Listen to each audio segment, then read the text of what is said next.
ಎಲ್ಲರಿಗೂ ಸಂತೋಷ ಮಾಡೋ ನಮಸ್ಕಾರಗಳು. ಇವತ್ತು ನಾವು ಮಾಡ್ತಿದ್ದೇವೆ ಬೀನ್ಸ್ ಪಲ್ಯ.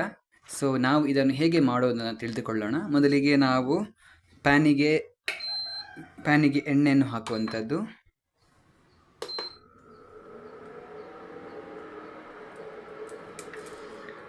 ಎಷ್ಟು ಬೇಕು ಅಷ್ಟು ಪ್ಯಾನಿಗೆ ಎಣ್ಣೆಯನ್ನು ಹಾಕುವಂಥದ್ದು. ತದನಂತರ ಎಣ್ಣೆ ಬಿಸಿಯಾದ ಮೇಲೆ ಅದಕ್ಕೆ ನಾವು ಬೀನ್ಸನ್ನು ಹಾಕಿ ಚೆನ್ನಾಗಿ ಹುರಿಬೇಕು. ಸೊ ಆಲ್ಮೋಸ್ಟ್ ಬಿಸಿ ಆಗ್ತಾ ಬಂದಿದೆ ಎಣ್ಣೆ. ಸೊ ನಾವು ಅದಕ್ಕೆ ಬೀನ್ಸನ್ನು ಹಾಕ್ತಿದ್ದೇವೆ.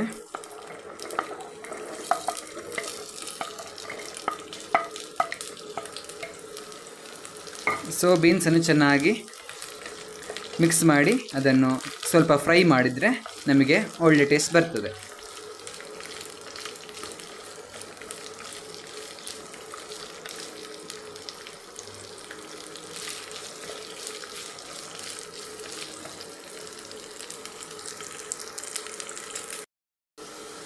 ಸೊ ಚೆನ್ನಾಗಿ 3 ರಿಂದ 4 ನಿಮಿಷ ಚೆನ್ನಾಗಿ ಇದನ್ನು ಫ್ರೈ ಮಾಡುವ. ಇದು ಆಲ್ಮೋಸ್ಟ್ ಚೆನ್ನಾಗಿ ಬೆಂದಿದೆ. ಸೊ ನಾವಿದನ್ನು ತೆಗೆದು ಸಪ್ರೇಟಾಗಿ ಇಡೋಣ. ಅದೇ ಪಾತ್ರೆಯಲ್ಲಿ ನಾವು ಅದಕ್ಕೆ ಸ್ವಲ್ಪ ಎಣ್ಣೆಯನ್ನು ಹಾಕಬೇಕು.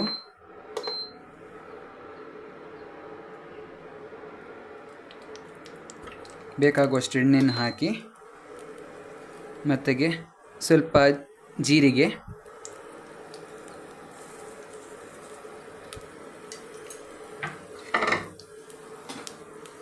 ಮತ್ತು ಕತ್ತರಿಸಿ ಇಟ್ಟಂತಹ ಈರುಳ್ಳಿ,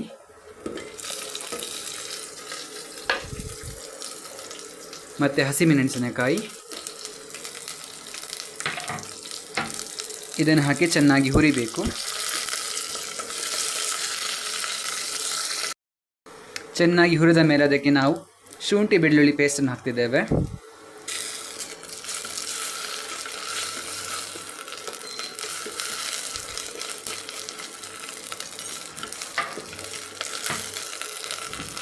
ಅದಾದ ಮೇಲೆ ನಾವು ಕತ್ತರಿಸಿಟ್ಟಂತಹ ಟೊಮೆಟೊವನ್ನು ಹಾಕಬೇಕು, 2 ರಿಂದ 3.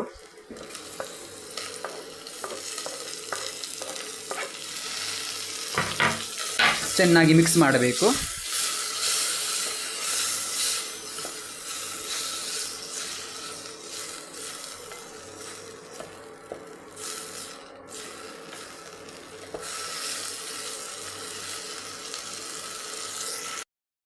ತದನಂತರ ನಾವು ಅದಕ್ಕೆ ಒಂದು ಸ್ವಲ್ಪ ಅರಿಶಿಣ,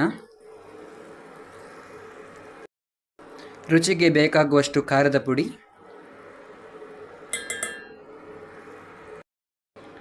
ರುಚಿಗೆ ಬೇಕಾಗುವಷ್ಟು ಗರಂ ಮಸಾಲ ಇಷ್ಟನ್ನು ಹಾಕಿ ಚೆನ್ನಾಗಿ ನಾವು ಅದನ್ನು ಮಿಕ್ಸ್ ಮಾಡುವಂಥದ್ದು.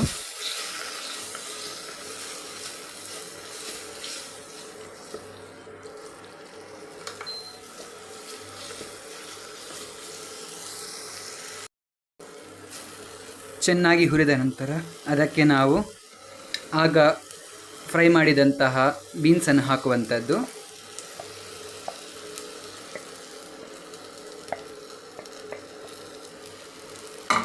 ಮತ್ತು ಚೆನ್ನಾಗಿ ಮಿಶ್ರಣ ಮಾಡುವಂಥದ್ದು.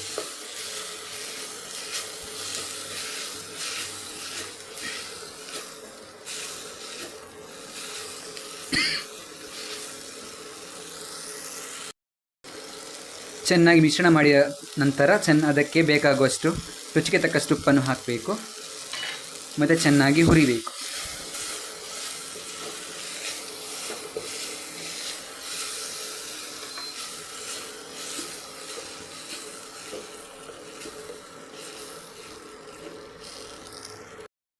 ಚೆನ್ನಾಗಿ ಮಿಶ್ರಣ ಮಾಡಿದ ನಂತರ ಅದಕ್ಕೆ ನಾವು 1 ಕಪ್ಪಷ್ಟು ನೀರನ್ನು ಹಾಕುವಂಥದ್ದು. ಎಷ್ಟು ಬೇಕು ಅಷ್ಟನ್ನು ನೋಡಿ ನಾವು ನೀರನ್ನು ಹಾಕಿ ಚೆನ್ನಾಗಿ ಮಿಶ್ರಣ ಮಾಡುವಂಥದ್ದು. ಇದನ್ನು ನಾವು 2 ರಿಂದ 3 ನಿಮಿಷ ಚೆನ್ನಾಗಿ ಬೇಯಲಿಕ್ಕೆ ಬಿಡುವಂಥದ್ದು. ಫೈನಲಿ ನಮ್ಮ ಬೀನ್ಸ್ ಪಲ್ಯ ರೆಡಿಯಾಗಿದೆ. ನೋಡಿ ಚೆನ್ನಾಗಿ ಬೆಂದಿದೆ. ಸೊ ನಿಮ್ಮ ಮನೆಗಳಲ್ಲೂ ಮಾಡಿ ಹೇಗಾಗಿದೆ ಅಂತ ನಮಗೆ ಟೇಸ್ಟನ್ನು ಕಮೆಂಟ್ ಮುಖಾಂತರ ತಿಳಿಸಿ. ಎಲ್ಲರಿಗೂ ನಮಸ್ಕಾರಗಳು. ಇನ್ನಿತರ ವಿಡಿಯೋಗಳಿಗೋಸ್ಕರ ನಮ್ಮ ಚಾನಲನ್ನು ಲೈಕ್, ಶೇರ್ ಮತ್ತು ಸಬ್ಸ್ಕ್ರೈಬ್ ಮಾಡೋದನ್ನು ಮರೆಯಬೇಡಿ. ಎಲ್ಲರಿಗೂ ಧನ್ಯವಾದಗಳು.